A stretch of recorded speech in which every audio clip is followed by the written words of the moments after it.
রফিক আর শফিক দুই ভাই। রফিক বড় আর শফিক ছোট। তাদের পিতা বেঁচে আছে আর তাদের মা অনেক বছর আগে মারা গেছে। বড় ছেলে রফিক কৌশলে তার পিতার সমস্ত সম্পত্তি নিজের নামে লিখে নেয়, ছোট ভাইকে ফাঁকি দিয়ে। কিছুদিন পরে তাদের পিতা মারা যায়। পিতা মারা যাওয়ার কিছুদিন পরে রফিক তার ছোট ভাইকে বলছে, আমাদের পিতা ভালোবেসে তার সমস্ত সম্পত্তি আমার নামে লিখে দিয়েছে, তোর নামে কোনো কিছু দিইনি। আর তাই কাল সকালের মধ্যে আমার এই বাড়ি থেকে চলে যাবি। সকালবেলায় রফিক তার ছোট ভাইকে মারধর করে বাড়ি থেকে তাড়িয়ে দেয়। শফিক সঠিক বিচার না পেয়ে কান্না ভিজা চোখ নিয়ে বাড়ি থেকে চলে যায়। বেশ কিছু বছর পরের ঘটনা।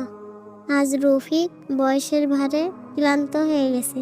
রফিকের ছেলে মেয়ে সবার বিয়ে হয়ে গেছে। আগেই বলে রাখি, রফিকের এক ছেলে ও 3 মেয়ে। আজ রফিক তার সমস্ত সম্পত্তি তার একমাত্র ছেলেকে লিখে দেবে। তার রেজিস্টার অফিসে রফিক এসেছে। এই খবর শুনে তার 3 মেয়েও এসেছে।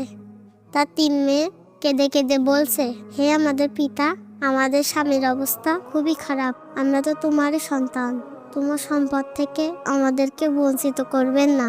রফিক তার 3 মেয়ের কোনো কথা না শুনে তার সমস্ত সম্পত্তি তার ছেলের নামে লিখে দেয়।